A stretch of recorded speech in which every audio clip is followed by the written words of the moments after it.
Now, The Hunt Palmer Show. Yes! I feel like I've been waiting for this my entire life. You're listening to The Hunt Palmer Show on 104.5 ESPN, Baton Rouge. Jolly good fun. Jolly good. Locking down the middle of the day. America's favorite daytime fun show. Live from the Raising Cane studio. This is Hunt Palmer.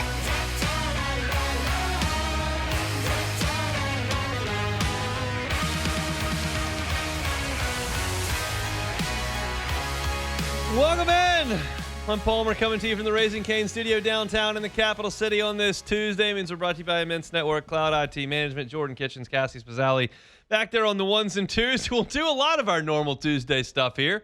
We'll talk to Glen West in 30 minutes. We'll talk to Sharif Ishak at the bottom of hour number 2, talking Tigers, talking Saints. And obviously, everything that's going on off the field right now is dominating the headlines as we're still in talking season currently. They don't play any meaningful football until this weekend, and then we don't play until the following weekend. So there's still time for us to talk about stuff that doesn't involve scoreboards and championships. It's all about courtrooms at this point. And that's, I guess, where we'll start with our opening drive. Welcome to the big league. It's time for Hunt's Opening Drive. Presented by Fabry Chevrolet GMC in St. Francisville. Okay, so where did we leave off yesterday, huh? Where did we leave off? Since I got off the air yesterday, LSU has added R.J. Lewis on the basketball side of things, and the football wheels continue to turn. Got a commitment from Zxavian Harris on the football side of things. Everyone is up in arms about all of this, and it adds to the Daquan White storyline. It adds to the Junior Tuihalamaka storyline, and adds to the fuel that is on the fire of the eligibility concerns in collegiate athletics. What I say to you in this segment might sound like flip-flopping back and forth. I don't see it that way. I feel like I've been consistent throughout. I do feel like every case individually is different. Therefore, I look at things for what they are. I look at situations for how they arise. There is a national sentiment that is swelling, that is reaching not just talking heads, not just fans, but administrators, people that can make decisions. And essentially, the thought is, and Greg Sankey's a part of this, and the Big Ten has just had a unanimous vote in favor of this, and there are a lot of people with national platforms that have a talking point on this, but it is if you at any point sign a contract, receive compensation from, dress out for a professional organization in America, you can no longer play in collegiate athletics. That's the line that is emerging most quickly. It's the feeling that is shared within the most people that have the most influence. I told you yesterday that I was okay with Junior Tuihalamaka playing for LSU this year. Played 4 years at Notre Dame, didn't sign with a NFL football team, wants to play a fifth year. Judge says you get a fifth year. Welcome back. I don't see a big problem with that. And I don't think a lot of people have a problem with that one. Now, they got a huge problem with Daquan Wright because he dressed out for the Browns and is going to come back and play for LSU. Huge problem with that. And I said, look, I understand this. He was forced out by the 4-year eligibility rule that's no longer in place. And then the best fallback option for him as someone who was cut by the NFL is to play in a fifth year a judge granted him. I get it. I understand. It's the same way I feel about Zxavian Harris, same way I feel about Jack Pyburn if he shows up back in Baton Rouge. Does it feel weird? Yes. Do I think it's going to lead to this massive problem moving forward? I don't think so. I think it's a 1-year deal with these guys who were forced out, and then you come back next year and say, if you ever leave, you can't come back. But the guys that we forced out, we can grandfather back in for a year. Now, I don't feel the same way, and we're going to stay on football, but just so you understand my point, I don't feel the same way about R.J. Lewis. He left on his own volition. Coming back feels wrong to me. I'm not blaming Will Wade. You go make the best team you can possibly make, and if the rule makers say you can do it, whatever. Judge says he can play, whatever. I don't agree with it. I'm okay with the guys who were forced out coming back for 1 year.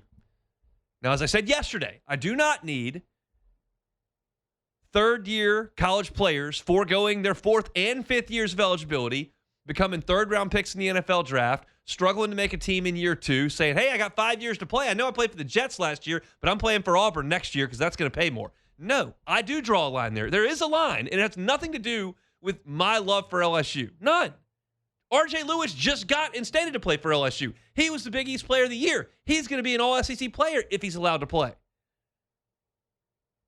I'm just telling you what I believe, case in and case out, case-by-case basis. And I don't think LSU is completely overstepping its bounds here and destroying collegiate athletics as we know it. But a lot of people feel that way. And that's really where this conversation goes. You understand now where I believe things should be settled. If we're going to 5 years, great. You want to play 5 years? Great. You want to leave after 3? Great. You want to leave after 4? Great. You want to come back after you leave? No. But the guys that were forced out from the class of 2022, I understand. And look, if there is a ruling that comes down from either the SEC or the Big Ten or the ACC that declares that these players cannot play, I'm not going to throw a fit about that. Sometimes life just stinks for some people, and you missed out on a year of earning power because the courts couldn't figure out, along with the NCAA, who had what years of eligibility remaining. And that just stinks for some of the 2022 guys if it turns out they're not allowed to play. And this is not a done deal, by the way. Yes, they've gotten this injunction. They got the temporary restraining order. That lasts for 10 days, and then they're going to have to get the preliminary injunction. And if they get that, they're likely to play. And, there are going to be appeals. And this is not an open and closed deal. Daquan Wright is not a slam dunk to play for LSU this year. R.J. Lewis is not a slam dunk to play for LSU this year. Do they have a really good chance to play? Sure. Is it done? It's not. Because you are seeing now this swell of support to cut this off. And that's where we transition to here. Okay? Everyone's throwing a fit over this on the internet. And the Big Ten got together today and they had a vote unanimously passed. No one can sign a professional contract, come back and play. The ACC has agreed with that. The SEC, we know the administration that Greg Sankey wants that to be the case because right after the R.J. Lewis case was done in Baton Rouge yesterday, he issued a statement saying, hey, college athletes are college athletes, and once you go to professional, you're not coming back through that door. That's what he feels, but the courts disagreed. Now, here's what I'll have to tell you, and I just have to be honest with you. I don't have another way to approach this. I have to be honest. I don't know who makes the rules, and I don't know what the SEC can do to bar players from playing. I don't, because in my head, after what I've watched throughout collegiate athletics for 2 years, I've seen players deemed to be ineligible and then just go sue and the judge goes, yeah, you're eligible, and then he's back eligible. So I don't know what can be done or what holds up legally that the NCAA and the conferences that belong to it, what they can enforce. I just don't know. But I know that I watched Brendan Sorsby get his eligibility in Lubbock, Texas, and I watched the entire internet lose its brain, and then he was ineligible and told to move on. And let me be very clear. I did not think Brendan Sorsby should be eligible. Why? Because he compromised the competitive integrity of sports. And when you take that away, we no longer have sports. So, yeah, that in that case, get him out. I don't think he should play. I don't think R.J. Lewis has a good case. I didn't think Charles Bediako had a good case. But I think Junior Tuamaliaka does. I understand where these fifth-year guys that have signed with NFL teams are coming back from. And I, again, do not believe that this is some sort of line we will cross here that will destroy collegiate athletics. I don't. I don't think collegiate athletics will be destroyed if Daquan Wright makes 4 catches for 72 yards against Clemson. I don't. But I'll also sit here and tell you that if in 9 days' time, if next Thursday, it's ruled by the SEC or whoever can make these rules that I don't understand, that are not overridden by a judge 5 minutes later, that you cannot play. You played for the Browns. You played for the Saints. You can't come back and play for LSU. I won't be crying. I will not be crying for LSU. You have a team. You got a roster. Go beat Clemson. And by the same token, I'm not mad at Lane Kiffin for exploring the options. I think what he said on Monday makes sense. Judge said, these guys can play. I'm going to go recruit them. My job is to get a good team to put on the field. And there's a lot of morality police out there that are suggesting that that's just a horrifying thing to explore, that you're selling your soul. And look, LSU is going to wear the black hat in this thing for a long time because everyone dislikes Lane Kiffin and everyone dislikes Will Wade. And do I care? No. Do you care? No. Is it reality? Yeah. I just saw an A&M, and I use beat writer very, very loosely, that had a poll up. Who do you hate more, Texas, LSU, or Iran? So that's where we are on the internet side of this things. A lot of reasonable folks out there. Excellent work. But the fact of the matter is, for me, that every case is different. And until we can put a system in place, I'm okay with exploring the cases as they come. Now, you may suggest, hey, if you let these fifth-year players come back, they're all about to get cut in September, and we're going to have 400 dudes flooding back into the college football ranks in the middle of the season. Yeah, I got you. It's tough. And coaches can say, I'm not taking you. And conferences can say, I'm not taking you. There's no perfect system here. There's no perfect system. But for me, every case is individual. I think if you leave on your own volition, you're gone. And I think if you were in this unlucky class and they're going to grant everybody 1 year on this, well, LSU, line up and go get some players. We're not done here, unfortunately. Very unfortunately, we're not done here. Because you understand that there are going to be more lawsuits, there are going to be appeals, and there are going to be rules that are attempted to put in place. And I think the SEC is probably next there, unless there are multiple presidents, chancellors, athletic directors, and coaches who were speaking with them that push back on it because they want to add players to the football team. Arkansas just picked up a safety, was an All-American at Liberty. It just happened. So is Arkansas going to vote that they want to outlaw all these players? Is LSU going to do that? I don't know. A lot of these guys think I'm just here to win football games. You tell me I got eligible players, I'm going to use them. So it's a mess. There's no question about it. It's a mess. And it's more and more and more of what I've often described as silly. But it's reality right now, and we got to talk about it until they start playing football. Please bring on the football. Our Tuesday show is brought to you by Immense Networks Cloud IT Management. When we come back, I'm going to do this, okay? RJ Lewis is eligible for now. Will Wade just picked up a 7'3" center from Israel for now. I'm going to tell you about this basketball roster because it's starting to look pretty good. So if we'll just talk hoops, and then we'll get back into football with Glen West in 15 minutes. The Hunt Palmer Show. The Hunt Palmer Show. Fabry Chevrolet GMC, FabryChevrolet.com. That's FabryChevrolet.com. Fabry family's been at this 35 years, y'all. It's because they provide the people of Baton Rouge with amazing customer experience. Amazing. And you're going to get that every single time. You can start your journey on the website, FabryChevrolet.com. See the entire inventory right there. If you see those 2026 Chevy Silverado 1500s, you know you can get them for 0% APR financing the rest of this week. And that's for 5 years, plus no monthly payments for 90 days.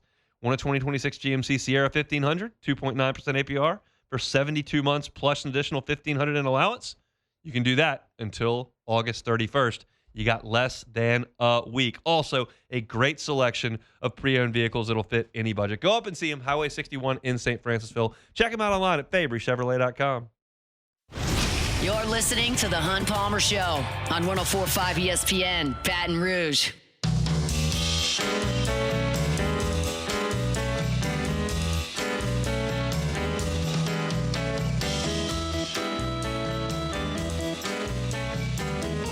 Every show brought to you by Swing Easy Golf Club in Baton Rouge or online at swingeasygcbr.com. That's swingeasygcbr.com. Get a membership to Swing Easy Golf Club. Give you an opportunity to have a place to call home, to work on your golf game, to have some fun, whether that's on a Friday afternoon or Saturday morning. Maybe it's Saturday night over at Swing Easy Golf Club. It's a great place to become a member. You can also get a corporate membership so you can entertain clients there. It's a great spot. Bring some cold drinks in. They can get you a big old ice chest that you can fill up and play some tunes, comfortable seating area, great couches, and you can play whatever type of game you'd like to play on that golf simulator. You can, again, put the driving range simulation on, or you can tee it up at Pebble Beach. You can play Cypress Point or St. Andrews, play Bethpage Black or TPC Sawgrass, test yourself on the island green It's a lot of fun. I've always enjoyed my time at Swing Easy. If you haven't been by, just to check it out, I highly recommend you do it. You can be a scratch player. You can be a beginner. It's a great spot for anyone in the golf world.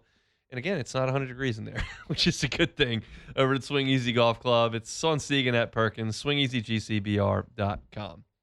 All right, I'm going to stick with basketball here and not talk about the courtroom. RJ Lewis was granted that injunction yesterday and to this point is eligible. That's where I'm going to stop with the eligibility. If I find out one day he's not eligible, we'll talk about that he's not eligible. But right now he is, so that's what I'm going to start this conversation with this basketball roster, which is starting to take shape. And keep in mind, there are some real question marks with the eligibility of the European players to this point. So I'll start with the guys that we know right now, today, are going to be with LSU. And it's a very, very strong foundation, I believe, especially in the backcourt and on the wings. We talked about Donovan Dent yesterday. Donovan Dent is one of the more talented point guards in college basketball. He's played a ton. He's a massive assist guy, has the ability to average 7-8 assists a game. He was third in the nation in assists last year, can really distribute. And now you've got players to space the floor and score around Donovan Dent, who is an excellent assist man. Sky Clark played with Dent last year. He averaged almost 12 points per game at UCLA. He shot 43% from three-point range at UCLA. You bring in RJ Lewis, who averaged 18.2 points per game at St. John's as the Big East Player of the Year 2 years ago. He is 6'7". He can absolutely put the ball on the floor. He can attack the rim. He finishes in traffic. He can knock down mid-range jump shots. He's a really, really accomplished offensive player. You look at Abdi Bashir, also on the ring. That's a guy who shot 44.4%, a tick away from 45% from three-point range last year at Kansas State. So you talk about lethal shooters in Sky Clark and Abdi Bashir on the wings, all the while having having RJ Lewis, who is a nearly 20-point per game scorer in Big East play. That is really difficult to guard. That's four different guys, all with some pretty good length, all with 22, 23, 24 years old, who can really play. And then you go to the guys on the wing that you know can defend. And that's Mo Diabate, who's a Kentucky transfer, who is a really good defender and a positive rebounder, was a 9-point per game, 5.5 rebound guy, 2 steals, 2 blocks, really, really active and aggressive on the wing. You love him as a potential defender. You bring in Divine Ugachukwu, who was at Michigan State last year, shot the ball very, very well last year, has played at Miami and Michigan State, is a capable backup guard, a really good backup guard that you would feel good about giving you 10, 12, 15 minutes in an SEC game.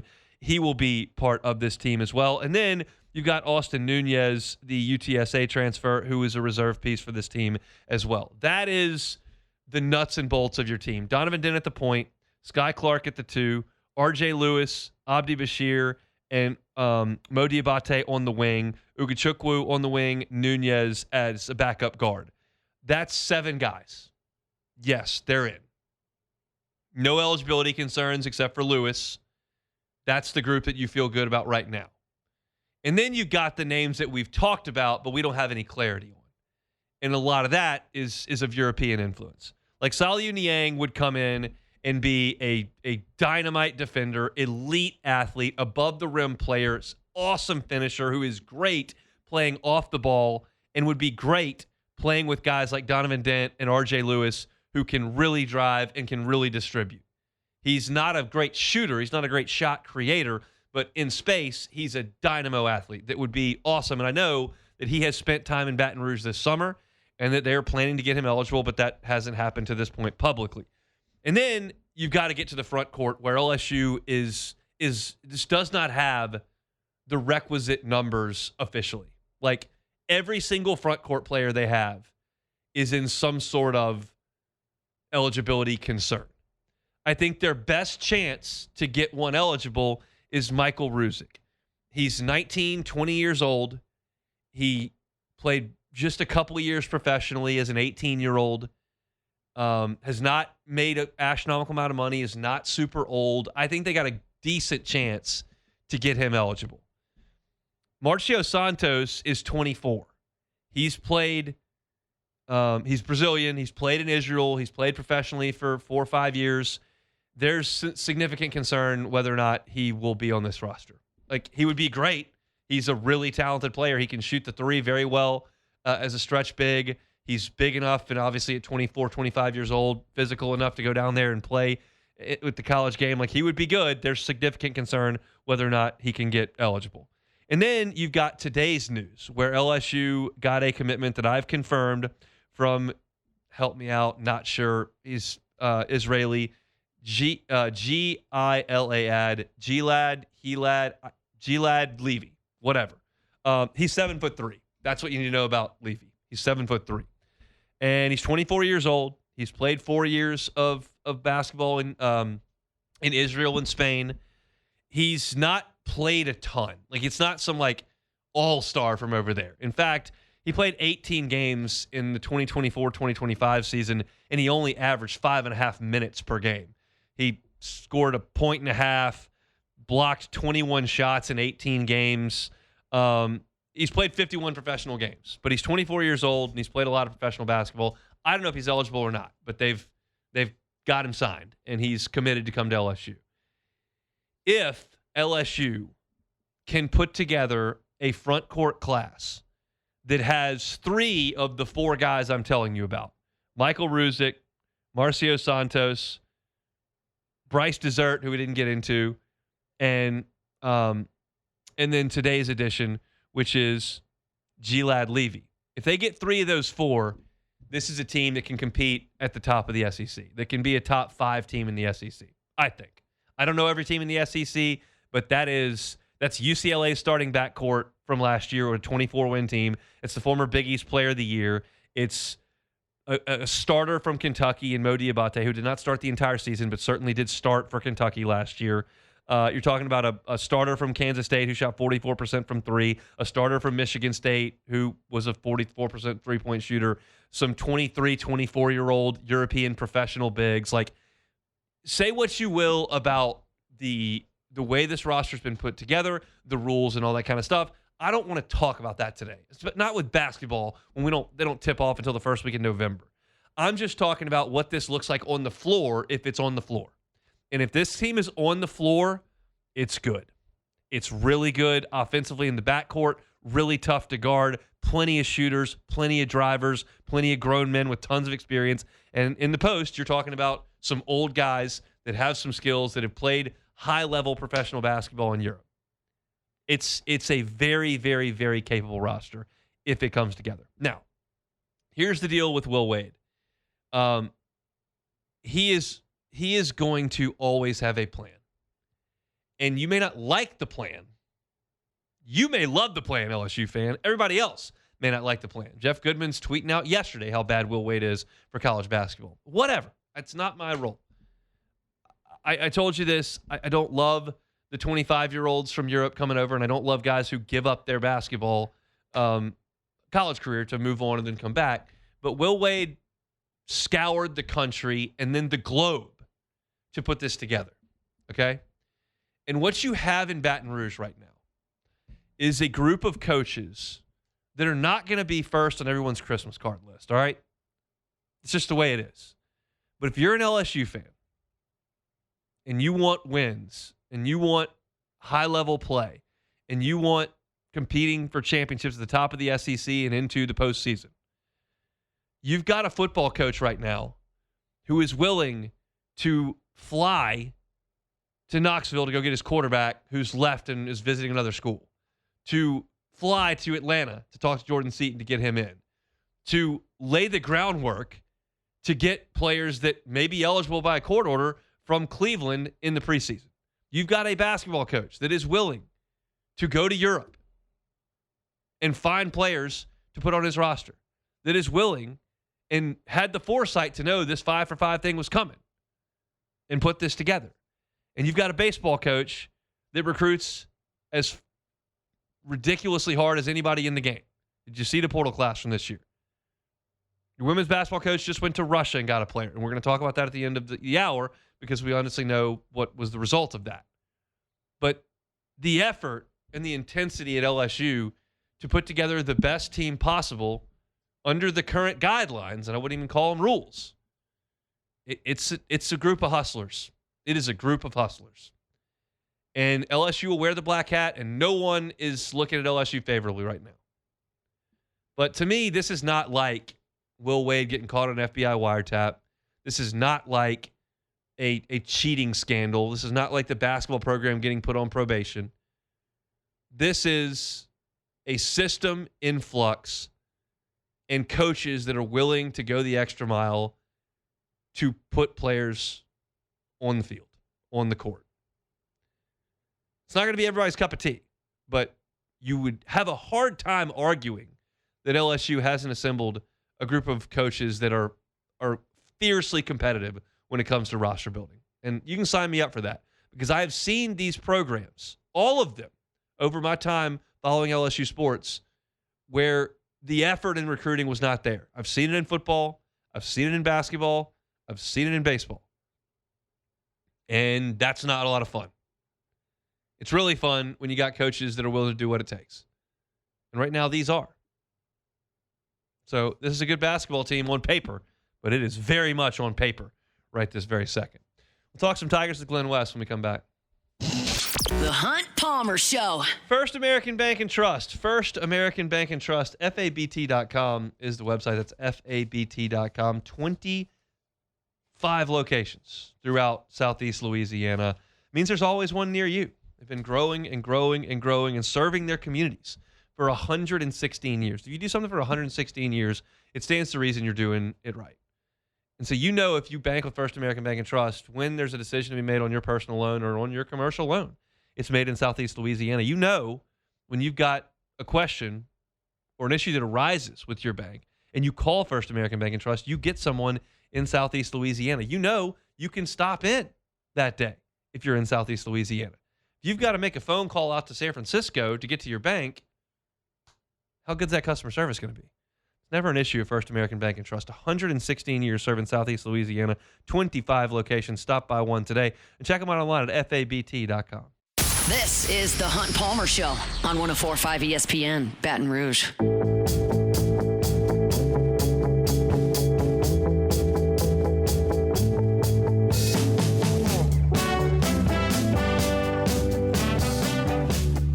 Tuesday shows every single week brought to you by Immense Networks Cloud IT Management. They're online at immense.net, immense.net. Every Tuesday we talk to Glen West, who's with the Bengal Tiger, part of the team over there on 3. He joins us now on the Jim's Firearms Hotline. Glenn, what do you want to talk about? What are you writing about? Anything interesting?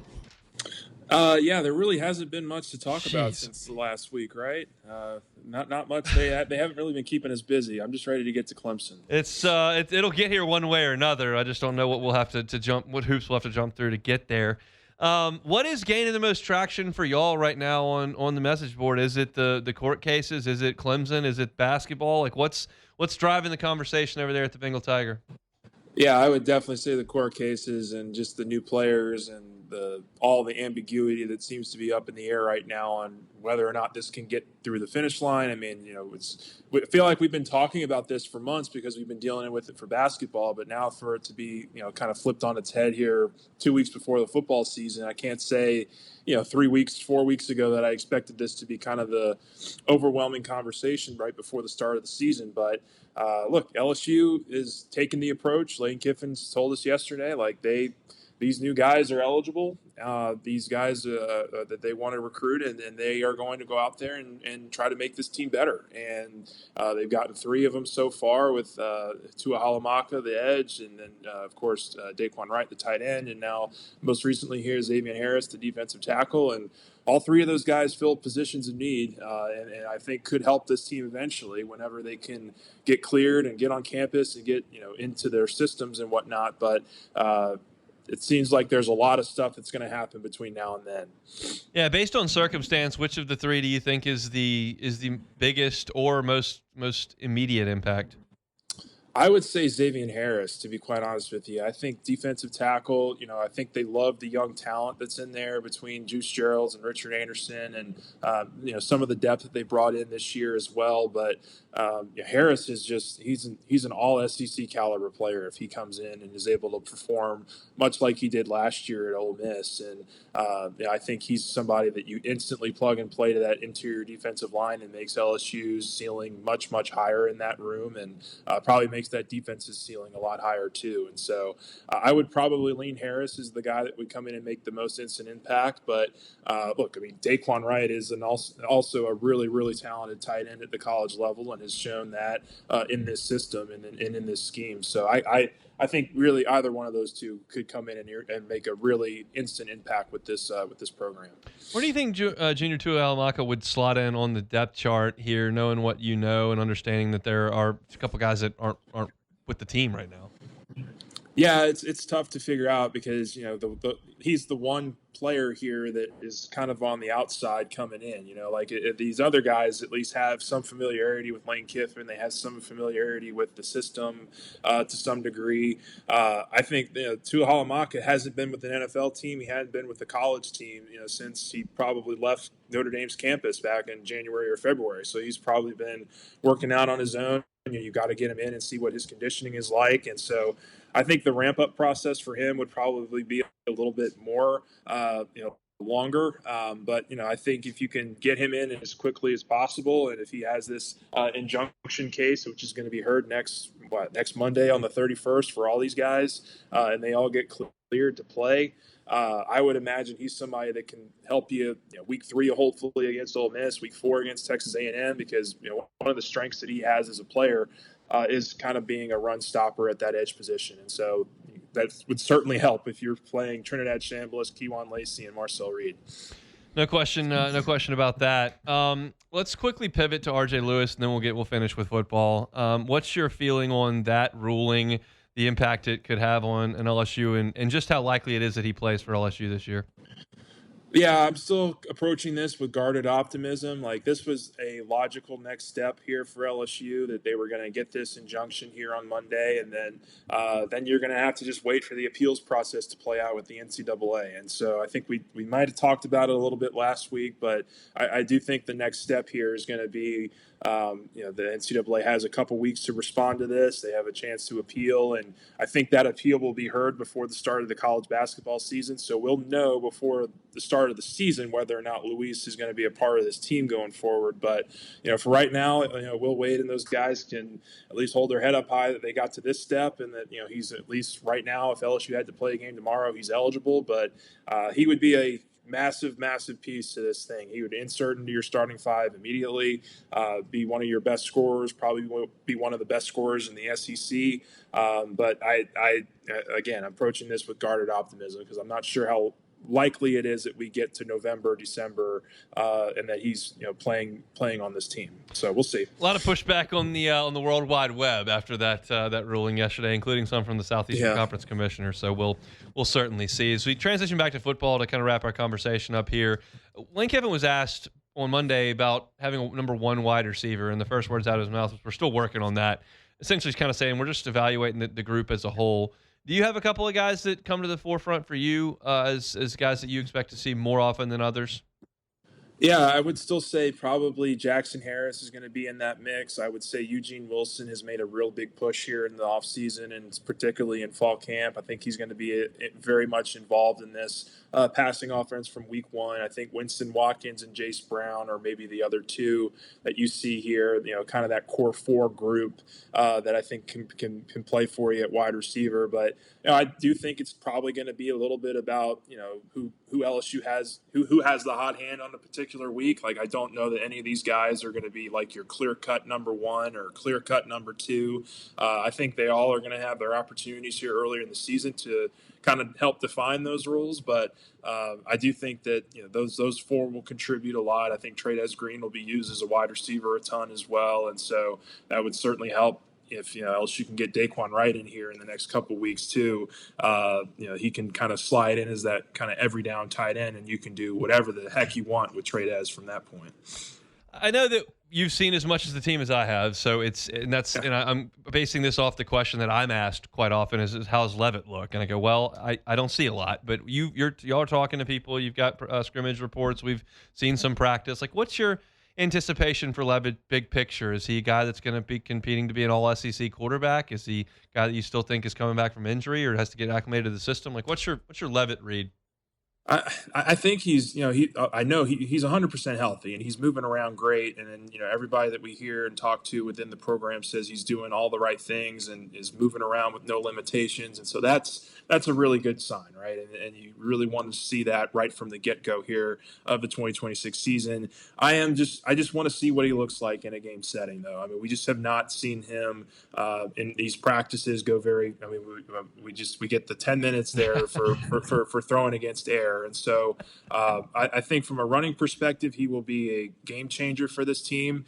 I just want to see how the passing looks, in these first couple weeks against Clemson, Louisiana Tech, and then on the road at Ole Miss. Like, I want to get a little bit of a sample size here before we start throwing out any kind of, big time, all SEC, all American type seasons. I think he has that kind of game. He has that kind of potential, but you'd like to see it a little bit here first at the beginning of the season. All right, Glenn, I'll let you go. We will catch up next week, and we'll have LSU Clemson to talk about. I hope so. Yeah, well, right, thanks, man. We'll see. That's Glenn West, senior writer over there at On 3, part of the team with the Bengal Tiger. He and Shay Dixon, that whole crew over there, do an awesome job. We appreciate him being with us on these Tuesdays. So I want to remind you about Boudreaux's Electrical Services. Online at boudreauxelectrical.com. That's boudreauxelectrical.com. Looking for that Generac home standby generator? Look no further than my friends at Boudreaux's Electrical Services. Neil and Melissa have been running the show for 40 years there. They know how to service the good people of South Louisiana when it comes to those Generac home standby generators. Give them a call, 985-397-1562. Again, that's 985-397-1562. Or you can call the Gonzales location, 225-300-9389. Looking to give yourself the peace of mind to know that when that storm blows through, like it did yesterday and a lot of folks lost power, you're not going to. When that hurricane blows through, you're not going to lose power. Even if you evacuate, you want to come back to an air-conditioned house that has lights and a fridge that's stocked and not have to throw everything out. We've all been there. Evacuate, power's out, come back, hot, dark, throw everything out of the fridge and freezer. You don't have to do that. Get that Generac home standby generator from my friends at Boudreaux's Electrical Services. They're online at boudreauxelectrical.com. Also remind you that tonight we'll have our sports trivia every single Tuesday. They're at Court to Table.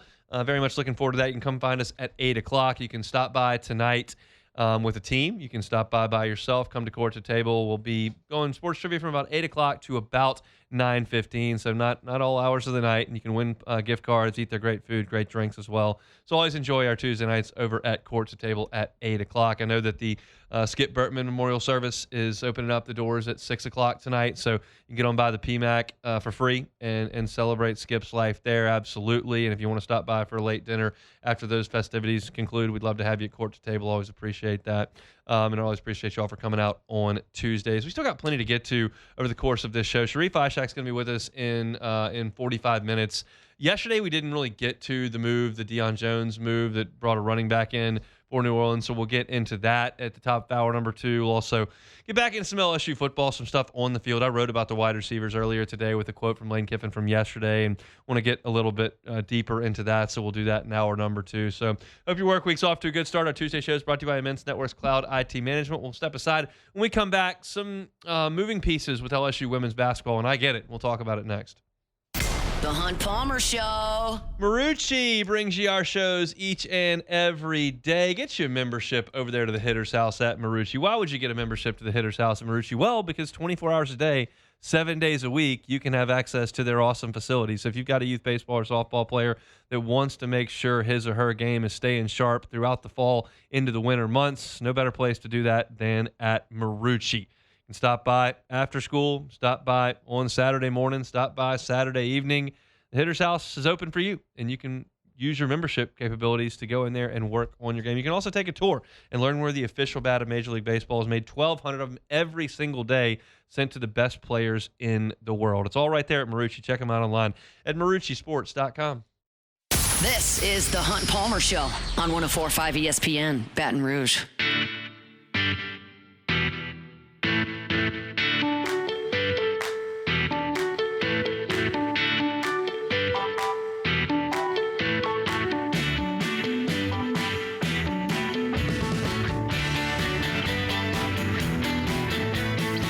Immense Networks Cloud IT Management brings you our Tuesday shows each and every week. They're a managed service provider that's essentially a full IT department that works for you without being on your payroll. Instead of calling someone when something breaks, which is kind of the way we think about IT, right? They're watching your systems before anything goes wrong.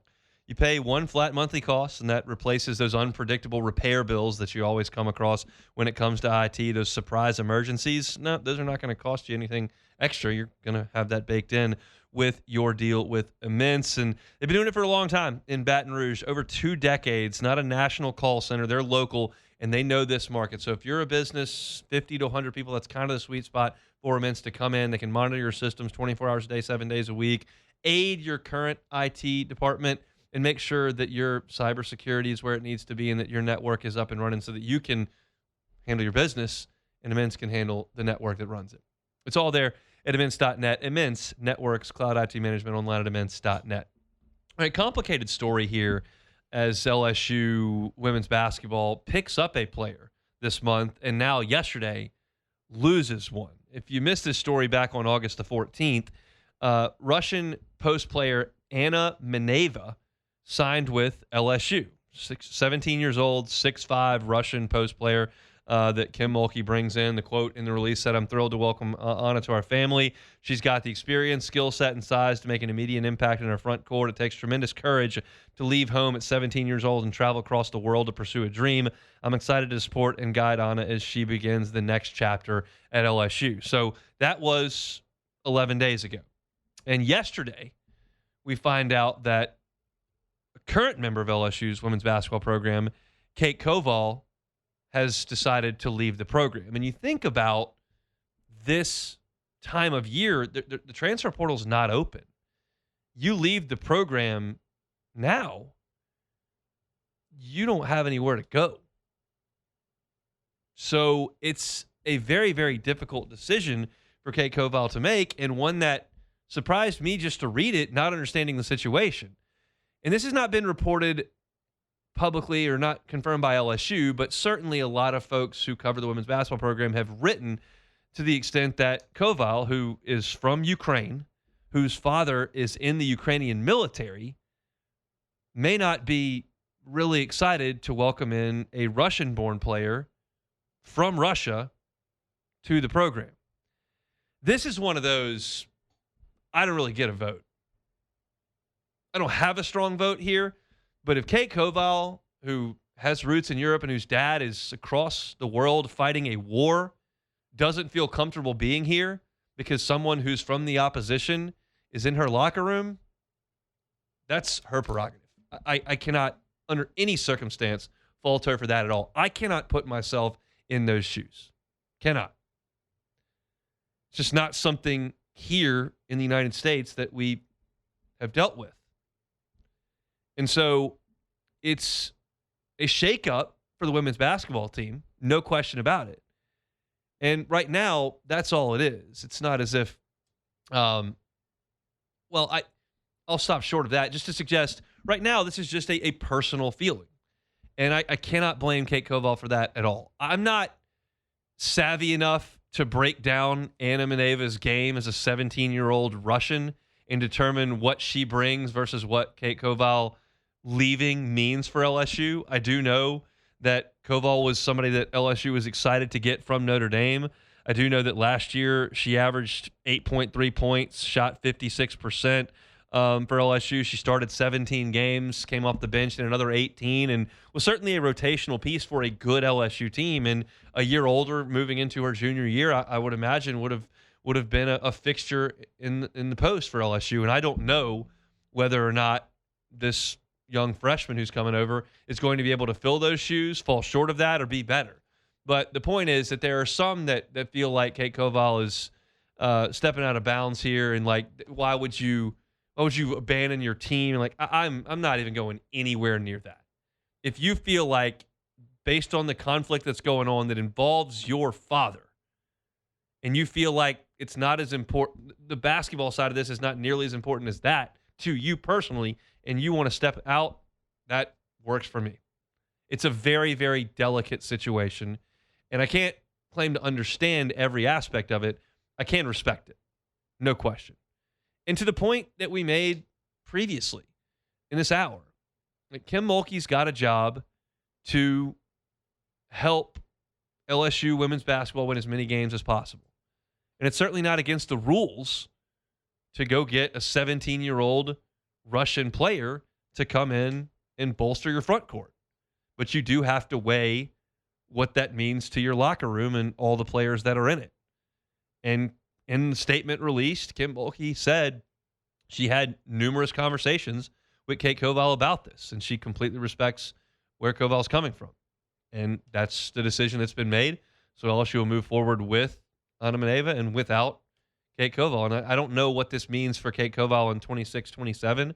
I know that she's a young person and that even if she doesn't play this year, we'll have 2 more years to play college basketball. And you'd imagine those will not be at LSU.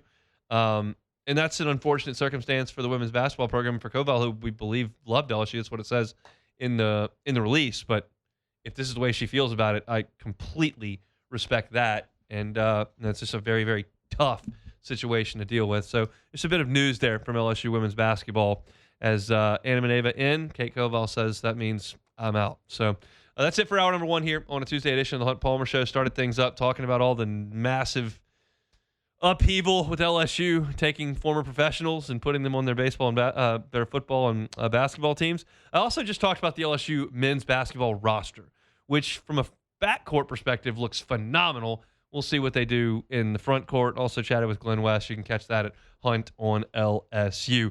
Hour 2 is going to be busy. We'll start with some Saints talk. We'll get Sharif Ishak coming up in 35 minutes as well. Let's pause for national headlines and Sports Center. Back with hour number 2 of the Hunt Palmer Show. The Hunt Palmer Show.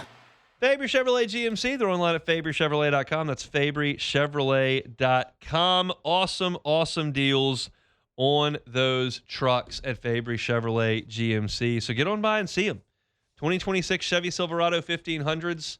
0% APR financing for 5 years plus no monthly payments for 90 days. You can get that for another, let me do the math, 6 days. So get on by and do it. 2026 GMC Sierra 1500s at 2.9% APR financing for 72 months plus an additional $1,500 in allowance. Now until August 31st. That is, you got it, 6 days. Get on by and see them. Plus, great selection of pre-owned vehicles that can meet any price point that you're looking for. All you got to do is go to the website and search by price. You can search by mileage as well. You can search by make and model. Every car that's on the lot at Fabry Chevrolet GMC is online at FabryChevrolet.com. Get by and see them. Highway 61 in St. Francisville, or check them out online at FabryChevrolet.com.